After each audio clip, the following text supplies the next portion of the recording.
The House of Mystery presents Inside Writing, the radio show where authors discuss their writing process in all genres.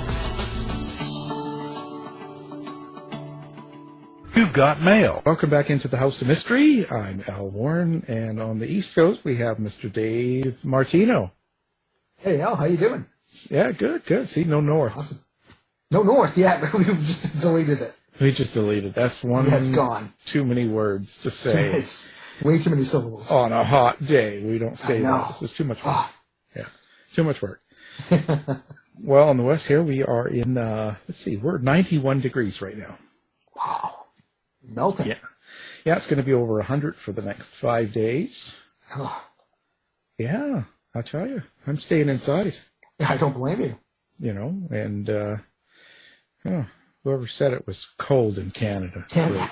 Right. Crazy people that say that, you know. Just don't tell them. So now, speaking of hot, we've got Australian author today. So all the way from down under or up, inside out, or however, depending on what side you were looking at. We've got Liz Butcher on the line. How you doing, Liz? Good. How are you? Good. Actually, you know, it's warm, it's sunny, hot. You know, how's it down in Australia? Are you going into winter? You must be in winter now, right? We are, yes. So it's where I live doesn't really get particularly cold, unfortunately. So it's about, 16 degrees here at the moment. I'm in the t-shirt, so clearly not freezing. No, but that's a good temperature. You know, that's like mild. That's that's mid 60s for the American listeners who don't know Celsius. So that's actually a good temperature. So, well, so here we go. Now you've written quite a few books. Now you got a new one just come out called Never Never. Now it looks like you're pretty much into kind of a psychological horror writer, or is that, how do you classify yourself? Yeah, I think that's a pretty good way to put it. More of psychological horror rather than sort of slasher gore horror. I like messing with people's minds a lot more, so definitely psychological. Yeah. Well, no, that's good. So, I mean, did you draw influences from people like Alfred Hitchcock, or is that kind of what people get if they buy one of your books? A little bit, also sort of, I guess, along the lines of sort of Stephen King-ish, but I like lots of twists and turns. So, I don't really know who else I'd be likened to, but if you like having to guess or not know what's going on, then you'd like my book. Yeah.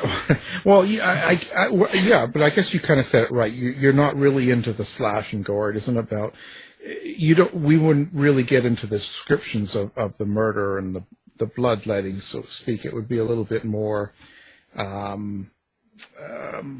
psychological, more of a mystery. Yeah. You know? That's right. Where do you get your influence from then? Like for you personally, if you didn't, where does that come from? Like, did you grow up with Mummy Dearest or something? Or like what? No, I don't know. I've always been fascinated by sort of the dark and creepy ever since I was a little kid, which probably sounds really quite strange, but I've always been fascinated by it. And even when I was in primary school, I'd go to the library and get books out on, hauntings and paranormal phenomenon and whatnot, and scare myself silly. So I don't know where it comes from. I guess it's just innate. And so when I started writing, I didn't sort of set out to say I'm going to be a horror writer or I'm going to be a specific genre. It's just I started writing, and that's kind of where I just fell into it. So I guess it was just natural for me to write in that vein. Yeah. Yeah. Well, you know, when you were a kid, you weren't like tying up animals or anything like that, were you? No. Okay. No. Just didn't cross the line. Okay. I was just, maybe, you something going on there. It's like we can call and get you some help here. That's Thank you. Well, we always like to be polite here. Help out. Yes, no, it's very considerate. Yeah. But so now you've done some books here now. So what got you? Okay, so you really like the horror. You're a kid. You're sort of into paranormal and sort of strange things, and that's great. But what actually gave you the I don't know, the courage to actually write something and to let people read it or put it out? Was there some sort of thing that happened, or where did that come from? Yeah, it's kind of strange. So the first book I wrote was Fate's Fury, but in saying that, that was sort of years in the works. And it was literally just this idea that popped into my head, and these sort of characters started forming, and these scenes started developing, and I sort of ummed and ahed over it for about a month before I sort of thought, well, maybe I should put pen to paper and just maybe see what happens. It just, yeah, it was really odd how it kind of came about. And so, yeah, then I started just writing it, and it was very disorganized and very sporadic. But, yeah, and while I was working on that, I started writing short stories, and they started getting published, and that built up my confidence, I guess, to think that maybe I could actually publish a novel. And, yeah, it just sort of went from there. But, yeah, it was really strange. It wasn't like when I grew up, I want to be a writer. It just, yeah, the story sort of came first, and then pursuing writing kind of followed from there. No, I understand that. You mentioned pen to paper. I was just wondering, are you more of an analog writer or a digital writer? I saw on your website you had some pictures of actually some pages where some notebooks or what have you, and I just wondered if you composed with pen and paper, or if you've composed completely in the digital medium using a computer. Yeah, so with all my short stories and my first novel, Fate's Fury, was all done by hand initially, which I guess I always thought was a bit double handling, because then you've got to go back and sort of type it all up. But I've sort of trained myself to be a bit more digital, at least with the writing side of things. But all my plotting and planning and everything like that is all analog. So every book, every project has its own sort of notebook and folder and pictures and whatnot. So I'm very, I guess, old-fashioned, sort of like that. But I just find that creatively, if everything's too digital, I find it stifling, and I can't, I guess, work through it. I need to have, literally the pen on the paper for it to all, I don't know, sort of come out. Maybe it's just because I'm old, I don't know, but that's just how I work. And I thought it was really odd, but then I did James Patterson's masterclass and learned that he still does everything by hand. So that made me feel a little bit better about it. Yeah, a lot of people do. Yeah. Yeah. Well, I think for some people too, I'd imagine it, like you were saying, it's not so. There's a difference of typing it into a computer rather than writing it on a paper, I guess. It comes out different, don't you think? Oh, absolutely. And I don't know whether other people find it, but sometimes just staring at a screen, it's just, I don't know, it's almost like staring at a wall sometimes. Like, it's just not creative enough. So, but that putting a pen in your hands, I don't know, there's something magical about that, I think. And it almost becomes an extension of your mind, and it's almost like automatic writing sometimes. It's just, you're not even necessarily paying attention. The words just come onto the paper, and there you go. Yeah.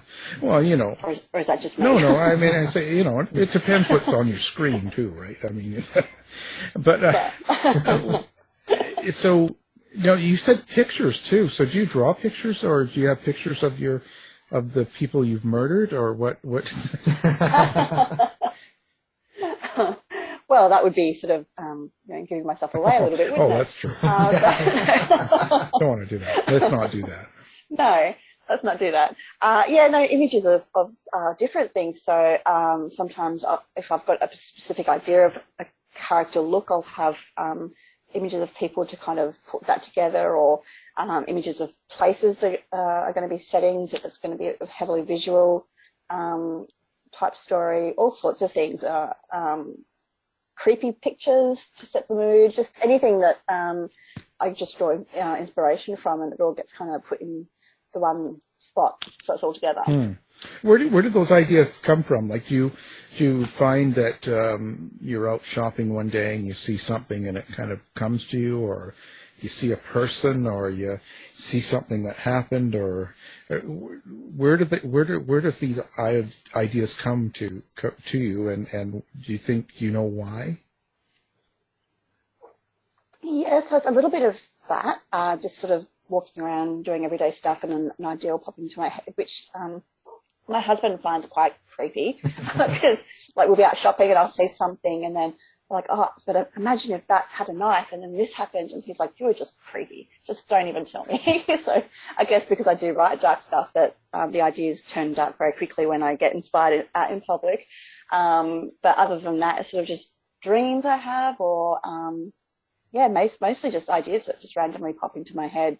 I'm not sure what that says about me. But oh, I see. It's always the ideas. So you're walking through the shopping store, and then you see someone, and you start following them around, stalking them, and seeing, what do they drive, and who are they with, and do they carry a gun or a knife, or like, what are they doing? Yeah. That's the good thing about being a writer, though. It's not called stalking; it's called research. So, Great. Yeah, this is Australia. Must be fun. Wow. So these ideas come up, but how do you know what you're going to choose? I mean, of course you don't know, but you get these ideas. Do you run with every idea you get, or is there some that you kind of go, no, this is, and stop and move on to the next one? Like, what is it that you decide that this is one that's going to work?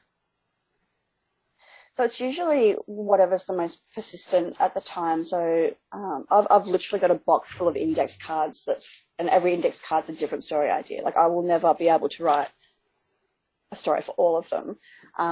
But it's just basically whichever one just keeps niggling at me, if that makes sense. Like, you just get an idea and it just won't sort of go away. It's kind of like annoying, nagging you all the time to kind of pay attention to it. And that's literally just how I decide which one is going to come up next. And then once I sort of decide to settle on that, it all just sort of forms, and then I just go in from there.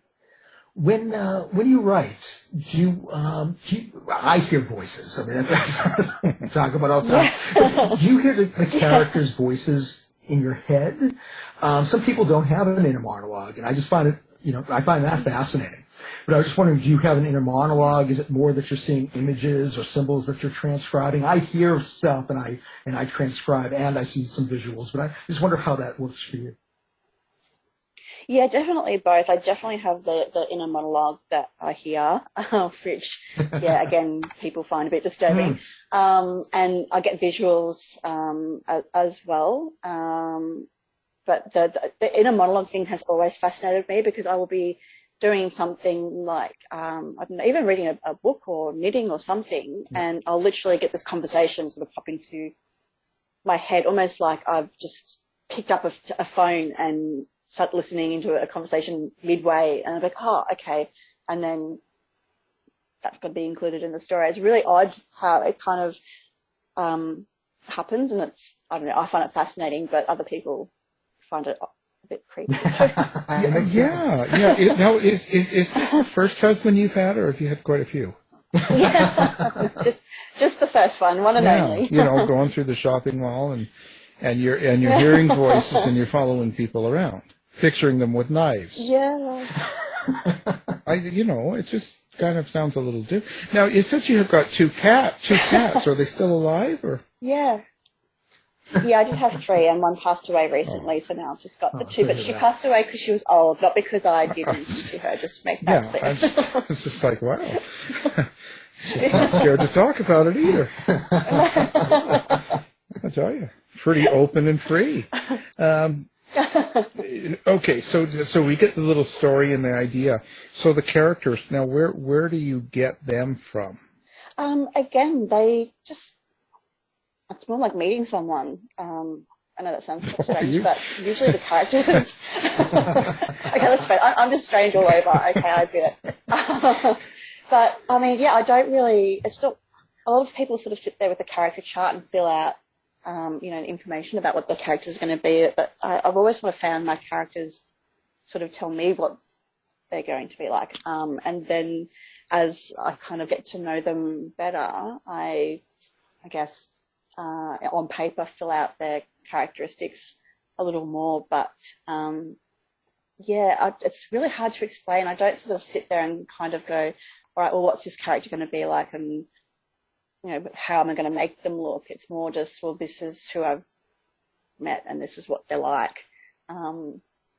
But it just sounds so strange when you say it like that. Yeah. And I was going to say, you're doing quite well. I mean, you could run for president in the U.S. the way it's going, right?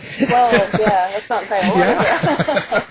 And here as well, don't worry. I was going to say, you need to be in politics. You're hearing voices and getting to know people while you're knitting on the, and yeah, things are good. Things are good. They don't let you get it done, do they? Right? So. No, so there's a silver lining there. I can see why. It's just like makes sense. Meanwhile, a lot of writers in Australia. Meanwhile, Dave, he's got like a whole 12 of them, and he's like hearing voices in the basement. And, yeah, it's crazy. Yeah, that's why they keep me locked up in the basement of the House of Mystery. Yeah. He's on a chain. Good call. Yeah, well, he's the person you don't want to be alone with in a room. Yes. No. Absolutely. Sounds like it. So, but I just wonder now, though, your characters, do you use people people you've met, or, when you're out in the supermarket, you're in the coffee shop, are you kind of staring down people, listening to what they're saying and doing, and do you pick that up and kind of use that? Maybe a little bit, probably not consciously, I don't think. I've never written a character based off anyone that I know. But I think part of being a writer is you do observe people's behaviour and things like that, so that when you do come to write a character, you might draw on that sort of, I guess, data collection that you've done, but not specifically after an actual person that I know, not at all. I know some people do, and some people base characters off themselves even, but like I said, my characters have sort of come to me in that weird way, so I guess I don't really need to really base them off anyone else.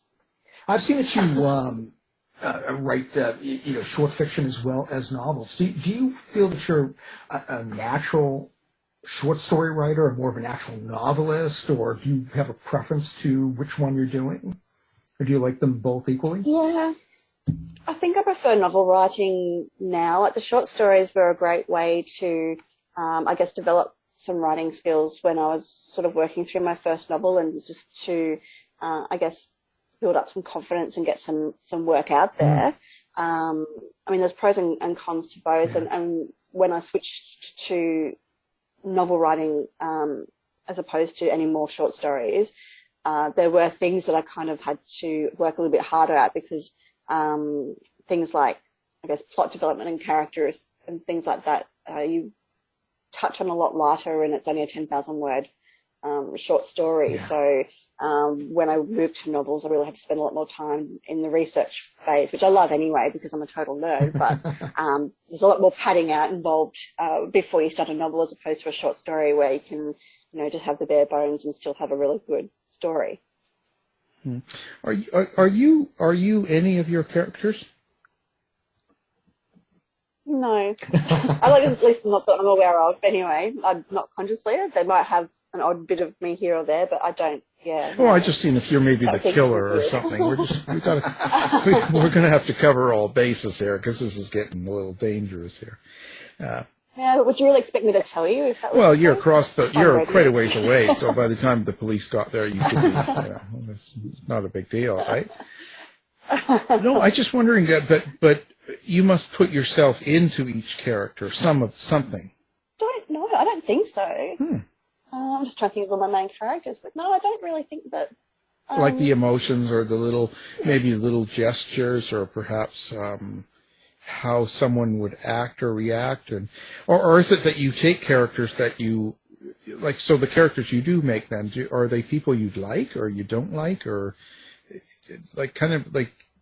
Well, a little bit of both, I guess. I mean, like anybody, they've got things you like about them and things that you don't particularly like about them. But I guess all my characters sort of really have been sort of independent of me, at least to my knowledge. Like I said, I mean, someone might read a character of mine and think there's a similarity or a connection there, but it's not something that I've actively sort of put into them. Off the top of my head, I can't think of any examples where a character is like myself. But again, maybe as a reader, they might call me out and say that's rubbish because this is exactly like you, and I just didn't realise. So I just don't know. Well, you were just talking about research. What does the research process look like for you when you're doing a novel? Yeah, so I usually sort of start off with, I guess, trying to gather some imagery that matches what I'm sort of seeing in my mind. And I'll write down key points of sort of the idea, and then if there's, I guess, things that need specific research on, whether it be like a location or a time period or something sciencey or whatever, I'll go and research that and make notes on that and then do further research. And I have to really rein myself in not to get sort of caught up in the rabbit hole of the internet, because I am such a nerdy person and I find things really interesting and get caught up really easily and end up on a massive tangent that's got nothing to do with what I'm actually going to be writing about.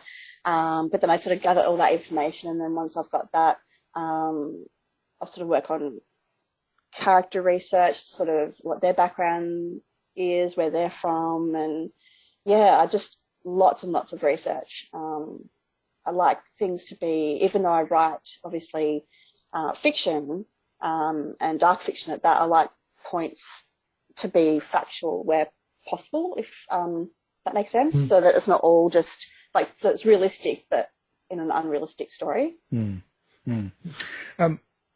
I can imagine what your web browser looks like, but what is the premise of your new book, Never Never? So what's kind of the base of the story? Yeah, so it's actually a Peter Pan retelling set in the here and now. If you don't recall, the Peter Pan character Wendy Darling, she and her brothers were taken to Neverland by Peter Pan in the original when she was a young girl. And in my version, it's 25 years later. She's an adult, she's a detective, and she's still sort of dealing with the trauma of the abduction that she went through when she was 15 at the hands of this entity that she can only recall as Pan. Then she's got a death in the family, all these skeletons start coming out of the closet, and a local girl vanishes from her bedroom in the middle of the night, much like she recalls happening to herself. So she demands to be put on the case. That is essentially a trap this Pan's trying to lure her back. So, that's the basic premise of Never Never. So is that a personal story here, or is that? No. No, I noticed it. So you said you were really into the paranormal and kind of strange things like that. Does that influence how you write as well? Oh, absolutely. Everything that I write ends up dark. Like I said, it was never a conscious decision to say I'm going to be a horror writer. It's just how I naturally work my stories. And even like Fate's Fury, I wouldn't say is specifically a horror novel. It's got horror elements to it, but there's a lot of sort of mythology and action in it. So just the horror, the dark parts still find their way in. I can't help it. I could never write a romance story, for example, because someone would have to get killed or, or be haunted or something traumatic. So, I just can't do light and happy stories, unfortunately. When you write very dark fiction, do you feel at the end that you need to decompress in some way? And is there a way that you decompress, or do you find that you don't need to and you can just move on to something else that's just as dark?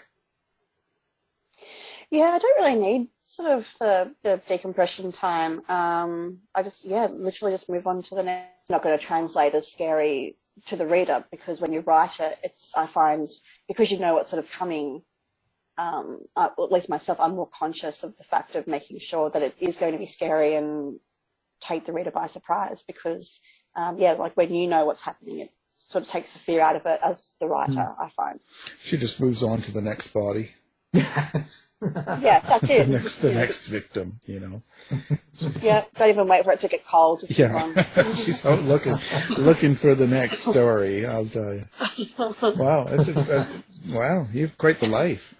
So never, someone takes it home, reads it, and besides the story, you know, the abduction and everything that goes on, do you have an underlying theme there, or some sort of something that you want people to pick out of that book?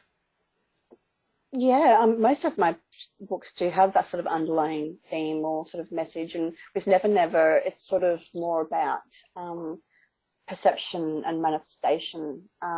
Sort of, can you trust what your eyes are seeing and what your brain is telling you, and what is real and what's not? And one person's perception of reality is different to somebody else's, and I guess all that sort of mind-bending thought process, and you know, what you put out there, you manifest, even the horrible things. So that's sort of the underlying thought and theme to Never Never. Whether everybody sort of gets that when they read it, I'm not too sure, but that's where that sort of all stems from. I'd probably get it if I could read, but you know, but that's a problem. Well, yeah. So where do you see yourself going then with this? Do you really like the kind of horror, science fiction, fantasy sort of area, or are you going to go somewhere different? Yeah, no, I think I'm pretty set here.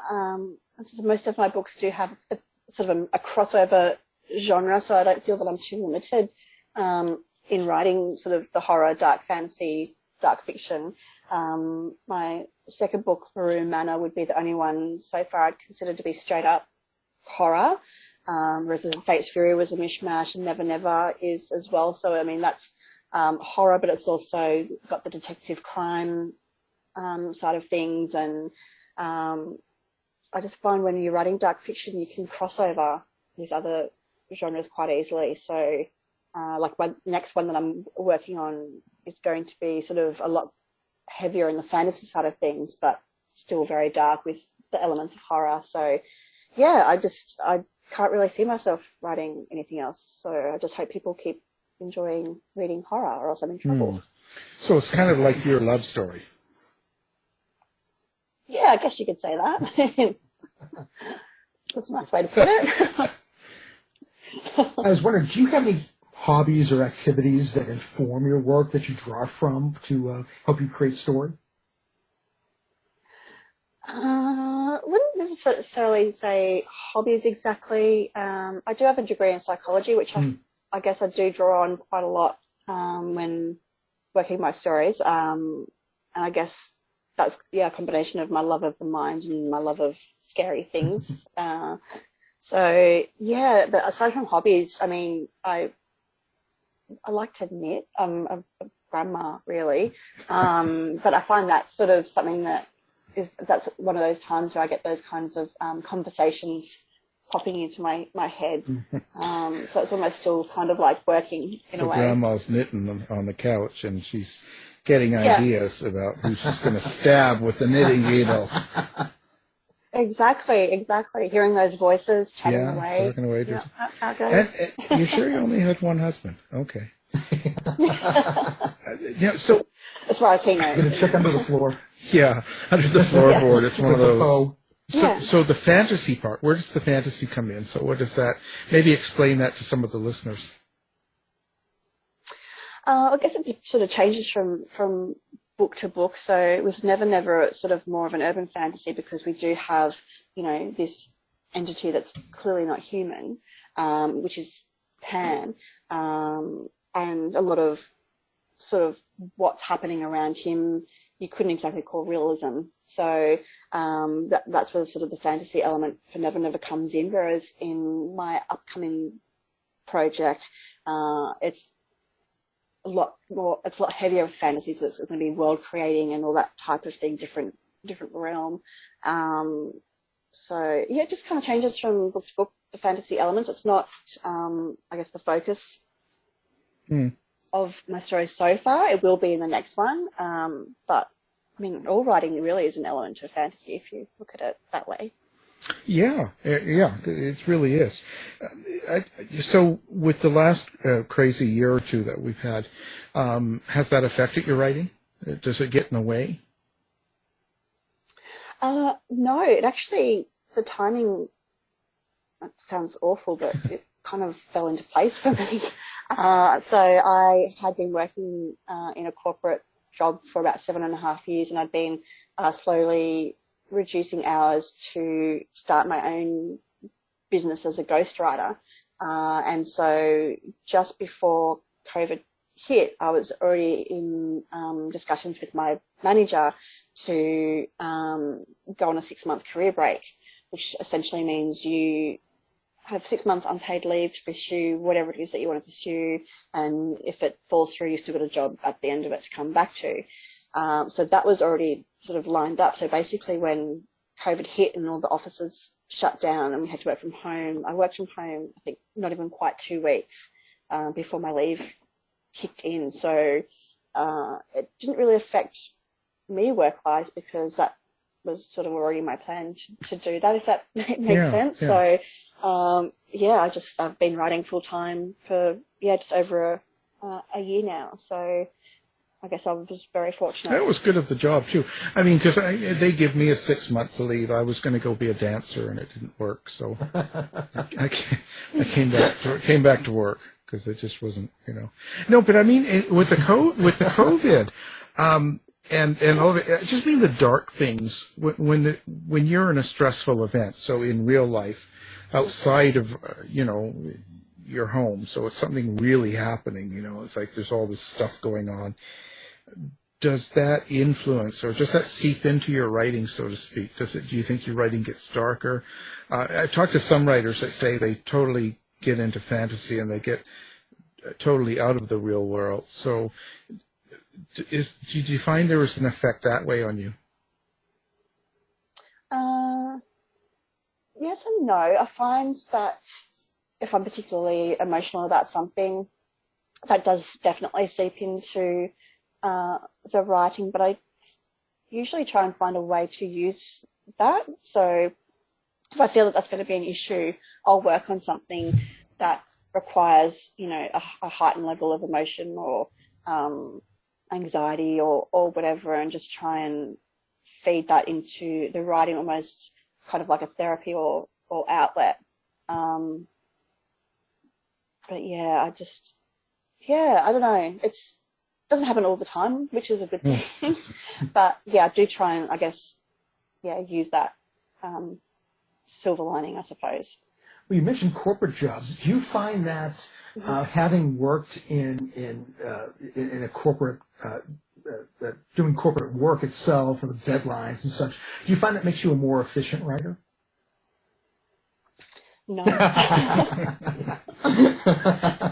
I'd like to say that it does, but it doesn't. And that's something that I've really, really struggled with the past year of writing full time is suddenly not having the knowledge that there's someone constantly observing what you're doing and, somebody watching over your shoulder leads to procrastination, which has always been my Achilles heel anyway, but it's much worse when you're your own boss and there's no one, to, I guess, hold you accountable except yourself. So it's definitely a massive, massive issue, and I have to work really, really hard to try and keep that at bay as best I can, because I do find that if I'm working on something that I'm not feeling super connected to, I'll clean the house or go put some washing on or do these things, and my husband will come home and he's like, "Oh, rough day with the writing, was it?"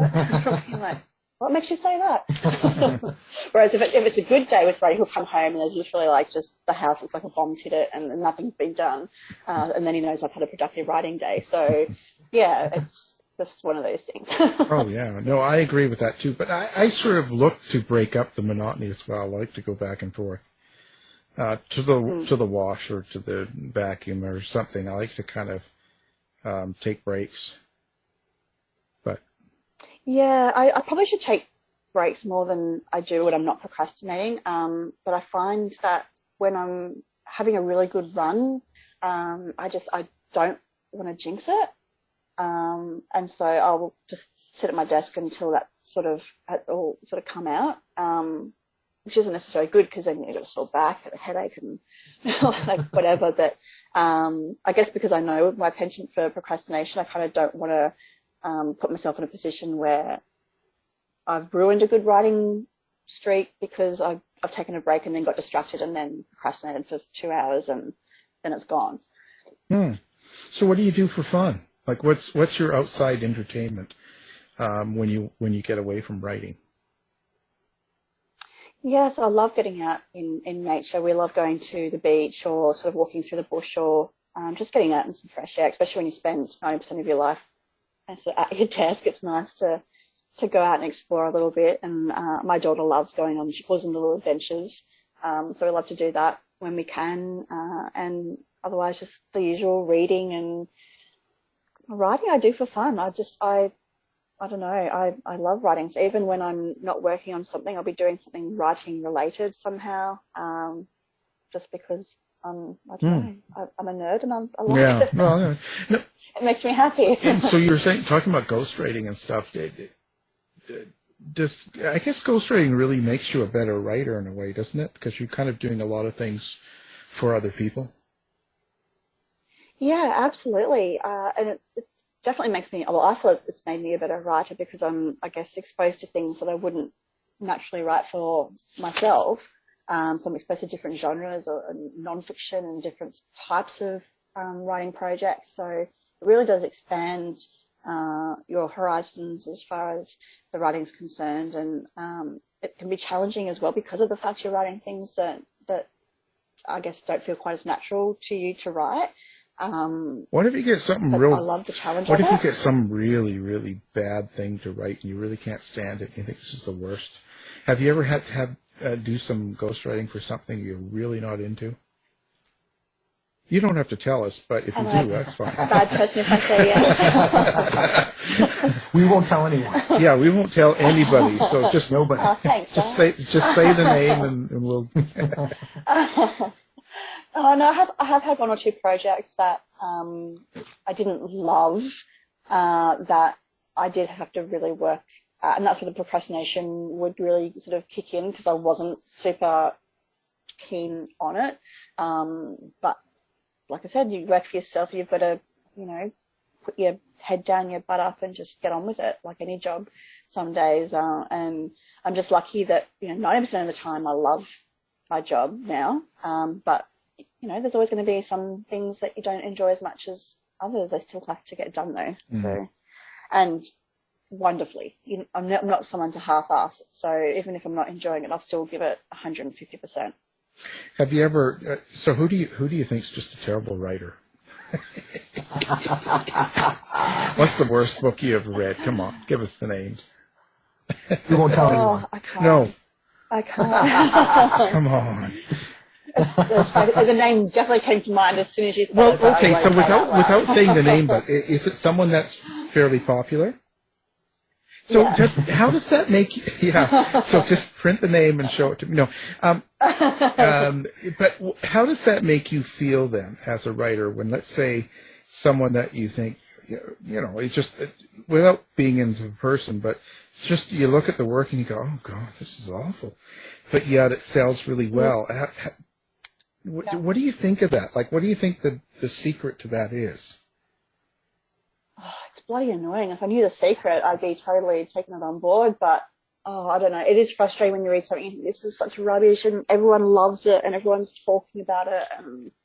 But then, usually find other authors feel the same way and they're kind of like, yeah, that was so badly written. But I don't know. Sometimes they just hit that little pocket that the right leads into everyone. the right cover or the right moment, right time. subject or the right marketer or something that just and it just goes mental and everyone loves it, and then made into movies or whatever. And I had that with the McNamara book.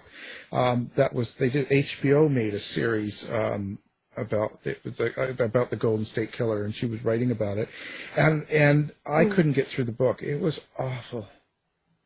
Yeah. She's passed on now. She's dead, so she can't hear me. Well, not live anyway. She won't be.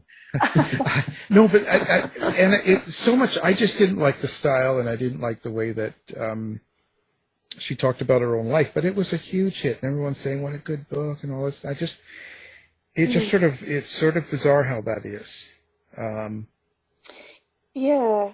I mean, I always try and sort of just think, each to their own, and I don't like to, belittle or discredit any other writers, because I'm more about supporting people. Yeah. But it is hard when you see the hype. You're like, well, it's not something that I would normally read, but it's, everyone's raving about it. I'll have a read, and then you sort of start reading it, and you think, oh, geez. And it's probably worse as a writer, because you are picking up on all the, I guess, crappy writing. You probably notice it more than just a normal reader would, so they can probably enjoy it without seeing all the things that are red flags for you as a writer. So maybe that's what the difference is. I'm not too sure, but sometimes I just it hurts. Well, because you're reading and you kind of go through and you kind of pick up things and you go, ooh, I wouldn't do that, or because you're looking at the technical part of it just as well as the story, whereas a lot of people out there wouldn't do that. Necessarily, because they're not doing it. And it's the difference between a person that writes and a person that doesn't, right? How you go about it and you're reading a story and stuff like that. I guess that kind of makes it hard for you to enjoy someone else's story sometimes too, or no? I think it does. I've definitely become, I guess, a lot pickier as a reader since, becoming a writer as well. And I've become a lot more impatient, I think, when it comes to books. Whereas if I started reading something that I didn't, really love, 5-10 years ago, I just keep going anyway. Whereas now I can't. If it doesn't catch me sort of in the first chapter, I'll just be like, no, next, and start the next one. Probably also because I'm a lot more time poor when it comes to reading these days. That if I'm going to read, I want to make sure that I'm loving it. But a lot more impatient as a reader, I feel. Can you read books? So if you're writing right now, I can't read, I can't write, and I've been published 20 times. So I'm one of those guys. When I said it's for someone you can't believe that they've sold a book, I thought you would have said me, right? But that was kind of you not to mention me, because I would have said me. So. But no, but I mean, when you're reading a book and you're in the middle of writing something, let's say you're writing Never Never. So you're sitting there at home and you're doing this stuff. During the process of writing a horror book or a fantasy book, can you be reading someone else's horror and fantasy as well, or do you have to keep yourself clear? Yeah, I make a point of not reading anything like what I'm writing, because I've got this fear that there'll be like a subconscious crossover or something, and I just don't want to do that. So if I'm writing one particular thing, I'll read something completely different. And even with my reading, I tend to alternate between fiction and non-fiction anyway, so that kind of helps. But I definitely make sure if I'm reading fiction that it's something far removed from what I'm writing on, just to kind of keep my mind separate on the two things. In the same vein, can you listen to music? Do you watch TV in the background, or do you need complete silence to work? No, I usually either have something on Netflix playing, or most commonly I've got a podcast that I listen to that I'm nearly catching up on. It's a true crime podcast called Morbid that I love true crime, so I've usually got that on in my ears while I'm working away, or it might be like a crime documentary or something. It can't be anything that's I guess, entertaining as far as like a TV show or anything like that, because I'll get too distracted and just start watching it. But if it's like a documentary or something like that, something factual, that I can listen to that while I'm writing, and that I find very conducive to my process. Or else just straight up music. I love listening to soundtracks for horror movies like Sinister and all those really good Insidious, like all those kind of movies. I've got their movie scores on a Spotify playlist, and just, yeah, that's it. So you pretty much always have headphones on because I don't want to freak my daughter out. So they're just pretty much on my head all the time. So I can see this. She's knitting. She's got Insidious music going on, and she's talking to her voices. Yeah, that's totally my jam. You've just nailed it all in one. and I just can't believe you don't write romance. No, right? Yeah. Missing my calling. Yeah. Well, do you ever look back at your older books that you've written and kind of look them over and read them again and kind of go, well, I wonder, look back and kind of go, I would have done that different, or I should have done that different, or anything like? Do you ever go back like that, or no? I did a little bit with my first book, which was a collection of short stories. So a lot of my early work, and I do with that. I just think, oh God, like, why did I publish that? Yeah. Not that it's terrible, but I've grown so much as a writer since then. But that's the point as well. I feel like if you're not growing as a writer, then you're probably not doing a very good job. So I kind of make a point of, once the story is done and published, that's it. I don't go back over it. I don't reread it. It's done, and I go on to the next one, because inevitably you're going to nitpick the crap out of it, a year or more later. And see everything that you would have improved, but you take that on with the next book and make that one even better than the last. Yeah. Oh, I agree, totally. Yeah. Otherwise, you'll always be wanting to redo it. I mean, I just put my old books in the bathroom so people can use them for, I don't know. I cringe when I look back. But I've done well in Australia. I've had some really good sellers in Australia. I do true crime, so people love that. You guys like to kill. Yeah, over there. true crime's awesome. Yeah. We're fascinated by people who like to kill. Yeah, for sure. Well, we've had some pretty epic ones in our time. Yeah. But Yeah, I'll say. Yeah, there's been a few good ones. Now, so where do people come and find you if they want to send you a note and say how much they like your book or how much they dislike it? Yeah, I'm open to either. They can find me on my website, which is www.lizbutcher.com.au, or they can find me on Twitter, Instagram, and TikTok under @LunaLoveLiz, and I've also got a Facebook author page under Liz Butcher. Wow. We'll have that on our website as well. People can find you if they're listening, and they can go one click and find Liz and send her a note. Give her. Come say hi. Do you like interacting with people, or is that like fans or non-fans or reviews? Is that okay for you? Like all of that? Social media? I love it. Yeah, it's great. I love connecting with people, especially in this day and age with the COVID world. I think it's probably more important than ever to connect with people. So yeah. No, it's a good thing. What's next for you? Have you got another one in the works? Yeah, I've got two. So I've got a novel that I'm working on that's sort of a dark fantasy called Sunrise, and then I'm also working on my first series, which is going to be a paranormal psychological thriller. So working on both at the moment. In a series, it's kind of a different thing, Because you got to keep you got to keep track of your characters, right, and how you develop them. Yeah, it's definitely been a new challenge, which again I love a new challenge, but it is different in the whole planning because you've got the overall arc that's going to sort of carry over all the books, and then sort of the individual stories for each one, and it is a lot more planning involved, but it's just another excuse for me to get my nerd hat on and do all the research. But it's going to be tricky, I think, but again, looking forward to it.